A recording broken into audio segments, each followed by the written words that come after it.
आऊंगा। और आज 55 करोड़ रुपए का ये टेंडर हो चुका है और ये बस स्टैंड 2 साल में बनकर तैयार होगा।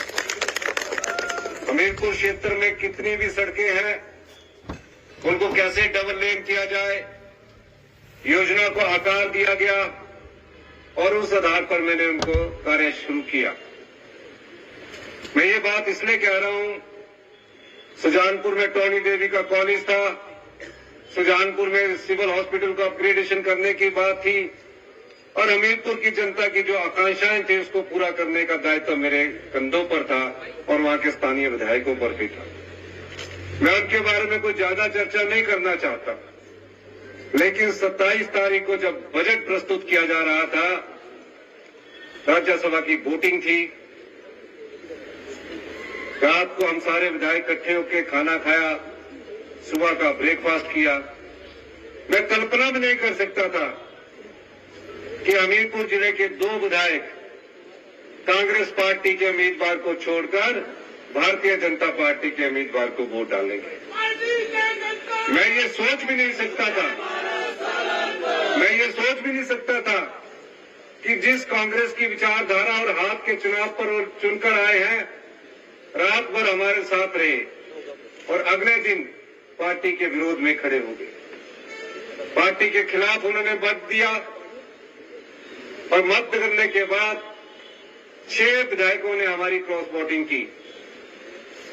उसमें मैं नहीं जाना चाहता, लेकिन इतना कहना चाहता हूं कि जब आप जिस पार्टी की विचारधारा से चुनकर आते हैं और आपके जिले का अगर मुख्यमंत्री हो, अगर उसको भी आपने धोखा देना था तो आपने मुझे बता देना था कि हम पार्टी में आपके खिलाफ है, आपको वोट नहीं डालना चाहते।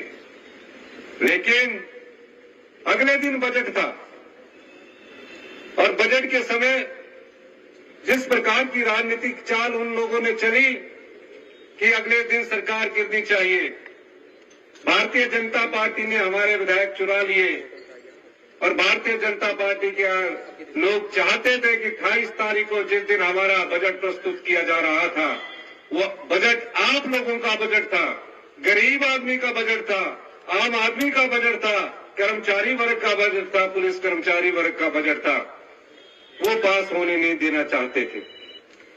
क्योंकि वो बजट दूसरा मेरा आत्मनिर्भर हिमाचल का बजट था, जहां सभी का सम्मान किया जाना था। मुझे पता लगा टीवी में चल रहा है कि मुख्यमंत्री जी ने इस्तीफा दे दिया। मैं परेशान हो गया। मैं अंदर बैठा हुआ बजट की अभी तैयारी कर रहा था, अधिकारी मेरे साथ बैठे थे कि टीवी में एकदम फ्लैश चलने लगा। 1 घंटे तक मैं बजट को ठीक कर रहा था। उस बजट में मैंने कहा जो हमारी विधवा बहनें हैं, 1,15,000 के करीब हमारी विधवा बहनें हैं, उन विधवा बहनों के बच्चों की सारी पढ़ाई का खर्च 27 साल की उम्र तक सरकार उठाएगी। ये मैं उसमें स्वीकृति प्रदान करने वाला था। यही नहीं, जिस तरह अनाथ बच्चों की सारी पढ़ाई का खर्च हमारी सरकार ने पिछले बजट में किया था, इस प्रकार हमने अभी इस बजट में हमने विधवा बहनों के लिए खर्च किया। मनरेगा में हमारी बहनें जो मजदूरी करती है और पुरुष मजदूरी करते हैं, उनको भी हमने 60 रुपए बढ़ाकर ऐतिहासिक फैसला किया।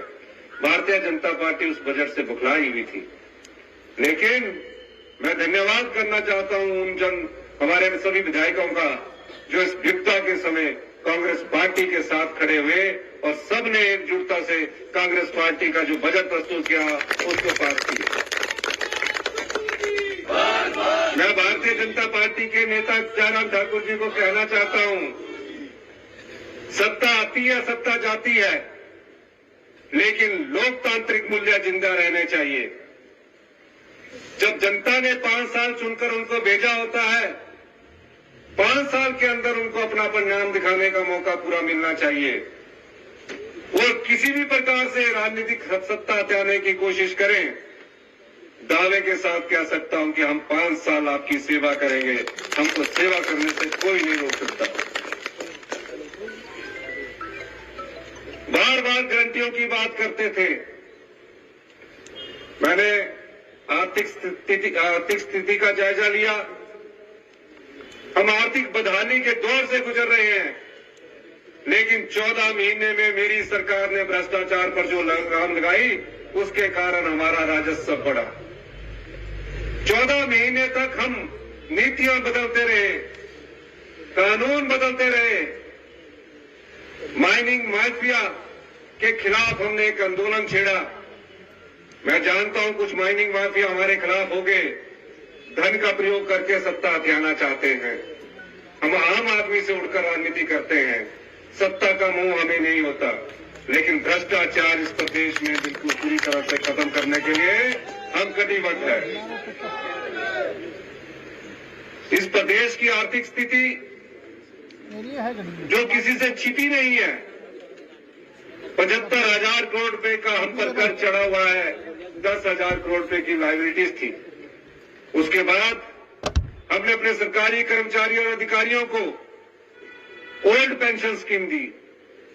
जितने भी सरकारी कर्मचारी और अधिकारी हैं जो ओल्ड पेंशन स्कीम में आए हैं, उनको मैं ये बताना चाहता हूं, ओल्ड पेंशन स्कीम के बाद जो हमारे में पर आर्थिक प्रतिबंध लगे, उन आर्थिक प्रतिबंधों से भी जूझ कर हम उबर रहे हैं। 1780 करोड़ रुपए भारत सरकार ने हमारे ओल्ड पेंशन स्कीम देने के कारण काट दिए गए, लेकिन हमने हार नहीं मानी। हमने कहा हम अपने सरकारी कर्मचारी और अधिकारियों को ओल्ड पेंशन स्कीम देंगे ताकि उनका बुढ़ापा सुरक्षित हो सके। ये हमारी सरकार की कटिबद्धता है। यही नहीं, हमीरपुर जिला में कई विकासात्मक योजनाओं को हम लेकर आए, लेकिन हमीरपुर के 2 विधायक उसमें हमारे साथ सहयोग नहीं कर रहे थे। मैं एक और बात कहना चाहता हूं, हमारी सरकार किसानों तक पहुंचना चाहती है। आपने देखा हिमाचल प्रदेश हिंदुस्तान का पहला राज्य बना जहां गाय के दूध पर और भैंस के दूध पर मिनिमम सपोर्ट प्राइस दिया गया, एमएसपी दिया गया। यानी कि गाय का दूध 1 लीटर 1 किलो 45 रुपए के हिसाब से खरीदा जाएगा और भैंस का दूध 55 रुपए के हिसाब से सरकार खरीदेगी।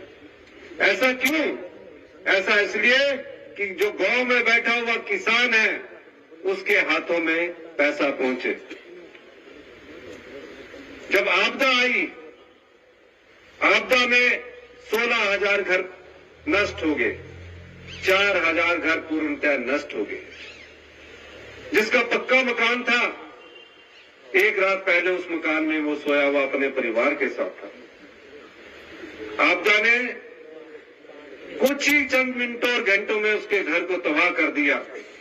तबाही का ऐसा मंजर जुलाई अगस्त में था, मैं पूरे प्रदेश में घूमा कि जब तबाही देखता था मैं तो मन भर आता था।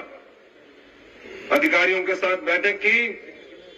बैठक करने के बाद जब मैंने नियम कानून देखे तो कहा जिसके घर 50 लाख का भी बना है, 20 लाख का भी बना है, उसे सिर्फ 1.5 लाख रुपया दिया जाएगा। मैंने नियम बदल दिए, मैंने कानून बदल दिया। मैंने कहा पाई पाई जोड़कर एक घर बनता है, अगर उस घर को हम 1.5 लाख देंगे वो जिंदगी भर कभी भी पक्के मकान में नहीं रह सकेगा। हमने नियम बदल कर उन्हें 7 लाख रुपए देने का प्रावधान किया। फिर कुछ लोगों के कच्चे घर थे, कहा कच्चे घर को नहीं मिल सकता। मैंने क्या कहा कि ये जो परिवार है क्या यह जिंदगी भर कच्चे घर में रहेगा? उसके लिए भी नियम बदल दिया। जिसके कच्चा घर 2 लाख रुपए का था, मैंने उसको भी बदलकर 7 लाख रुपए कर दिया। इसलिए 16,000 परिवारों को हमने बसाने का काम किया।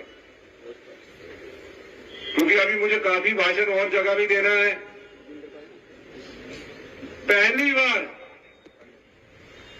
पटवारी हमारी जनता के पीछे घूमते आए। आपको तकसीम करने में कई साल लग जाते थे, आपका इंतकाल करने में कई साल लग जाते थे। हमने मीटिंग की और पहली बार 1 लाख इंतकाल 3 महीने के भीतर कर दिए गए हैं और 7,000 से अधिक तकसीम के केस कर दिए गए हैं। ये सोच कहां से पैदा हुई, ये योजनाएं कहां से आई? ये योजनाएं हमारे अपने परिवार से आई। हम किसान के बेटे हैं, कर्मचारी के बेटे हैं। मैं देखता हूं मेरी माता सवेरे खेत में जाती है, घूमती है, बार बार हमें भी कहती है कि अब ये जमीनें हैं, इनको आपने संभालना है। पर मैं कई बार देखता था, विधायक था तो कई लोग आते थे कि हमारी तकसीम करवा दो, हमारे इंतकाल करवा दो। हमने कहा तकसीम और इंतकाल जो होंगे उसके लिए हमने कानून भी बदला, नियम भी बदले। आज आम आदमी का जनजीवन हम सुखी बनाने जा रहे हैं। कोऑर्डिनेट सिलेक्शन बोर्ड में नौकरियां बेची गई, जो युवा को नौकरी मिलनी चाहिए थी उसके साथ अन्याय किया गया। मेरे समय जब मुझे यह पता लगा, हमने जाल बिछाया और पता लगा कि 5-5 लाख 4-4 लाख में नौकरियां बेची गई। मेरे जिले से था, मैंने कहा कि हम भ्रष्टाचार पर करारा प्रहार करेंगे और मैंने सबऑर्डिनेट सिलेक्शन बोर्ड को भंग किया। भारतीय जनता पार्टी के समय आपने देखा होगा इस सबऑर्डिनेशन सिलेक्शन बोर्ड से नौकरियां बेची जा रही थी और वो आंखें बंद करके बैठे हुए थे। पुलिस भर्ती का पेपर लीक हुआ और पुलिस भर्ती में युवाओं के साथ अन्याय हुआ, लेकिन हमने उस प्रकार का रोजगार देने से भ्रष्टाचार में लिप्त संबंधित अधिकारियों को जेल की सलाखों के पीछे भेजा। आज सबऑर्डिनेट सिलेक्शन बोर्ड के अधिकारी जेल की सलाखों के पीछे जा रहे हैं। और अभी कुछ दिन पहले सबऑर्डिनेशन राज्याचार्य नियोग ने हमारा काम करना शुरू कर दिया है। अब वहां भर्तियां शुरू हो गई है।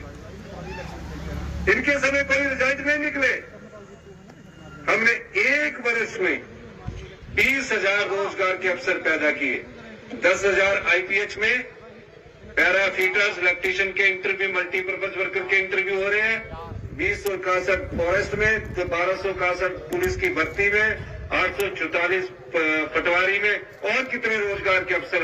6,500 बैच वाइज भर्तियों का नियुक्ति पत्र इस अप्रैल में शुरू होने जा रहा है और उनके टेस्ट भी शुरू होने जा रहे हैं। तो ये हमारी सरकार की कटिबद्धता है। लेकिन भारतीय जनता पार्टी इस सरकार को जिस प्रकार से गिराने का प्रयास कर रही थी, वो नकाब उनका आज आपके सामने है। मैं आपकी लड़ाई लड़ रहा हूं। मैं तो 30 साल संघर्ष करता रहा। 20 वर्ष पहले एमएलए बन गया। मुझे वीरभद्र सिंह जी ने भी पोर्टफोलियो देने की पेशकश की थी, मैंने कभी नहीं लिया, क्योंकि मैं राजनीति में सेवा भाव से आगे आया हूं। और मैं ये बात इसलिए कहना चाहता हूं, ये कुर्सी कोई मेरी नहीं है, मुख्यमंत्री की कुर्सी कोई मेरी नहीं है। इस मुख्यमंत्री की कुर्सी के हर 5 साल बाद आपको परीक्षा देनी पड़ती है। ये आम लोगों की कुर्सी है। मेरे 14 महीने के फैसलों का आकलन कर लीजिए, मेरे 14 महीने के कार्यकाल का आकलन कर लीजिए। उसमें आम जनता की समस्याओं के समाधान निकालने की योजनाओं की नीति नजर आएगी आपको। क्यों? क्योंकि हम आम परिवार से उठकर राजनीति करने आए हैं। आम परिवार का दर्द जानते हैं, किसान का दर्द जानते हैं।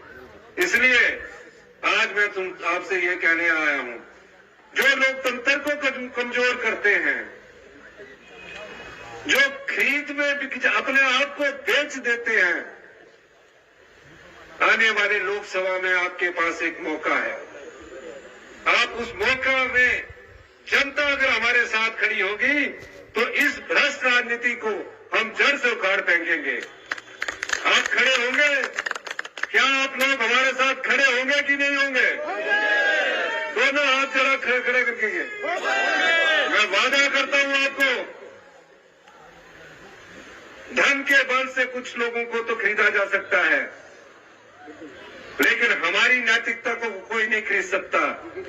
हम आम लोगों से उठकर आए हैं, आपकी सेवा के लिए आए हैं, और मैं दावे के साथ कहता हूं कि हम 5 साल अपनी सरकार चलाएंगे। आज वो पिछले 7 दिन से जेल में की तरह बंद बैठे हैं। पंचकुला से आगे नहीं आ पा रहे हैं। अगर वो हमसे अनुरोध करते हैं तो हम उनको वहां से भी लेकर आएंगे।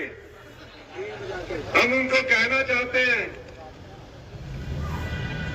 कि आप दबाव में मत रहिए, खुले मन से सोचिए। राजनीति में पद की लालसा इतनी ज्यादा नहीं रखनी चाहिए। पद तो आते जाते रहते हैं, और जो व्यक्ति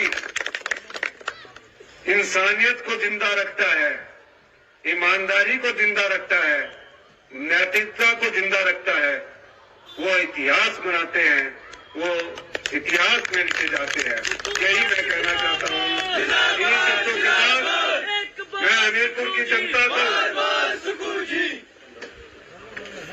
ये बस स्टैंड की जो मांग थी वो 1.5 साल में पूरी करने की आपको वचनबद्धता देता हूं। और महिलाओं को एक और मैं खुशखबरी देना चाहता हूं। 18 साल से ऊपर की जितनी हमारी बेटियां हैं, माताएं हैं, बहनें हैं, कल हमारी कैबिनेट होने जा रही है, उसमें हम बजट का भी प्रावधान करेंगे और 1 अप्रैल 2024 से 18 साल की सभी बेटियों को, महिलाओं को हम पेंशन की इंदिरा गांधी प्यारी बहना सुख सम्मान निधि से सम्मानित करने जा रहे हैं। ये हमारी गारंटी थी जिसको हमने पूरा किया। इन्हीं शब्दों के साथ आपका बहुत बहुत धन्यवाद। जय हिंद, जय भारत।